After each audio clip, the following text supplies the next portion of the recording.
अस्सलाम वालेकुम नाजरीन, नया दौर के साथ एक बार फिर हाजिर हैं आपकी खिदमत में।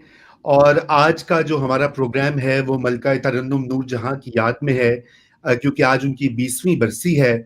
और उनको याद करना ना सिर्फ माजी के औराक को टिटोलना है, बल्कि हमारे आज के जो पाकिस्तान का समाज है, सकाफत है, मौसीकी है और जो मुख्तलिफ सिनफें हैं फ़नून लातिफ़ा की, उनका भी एक जायज़ा लेना है।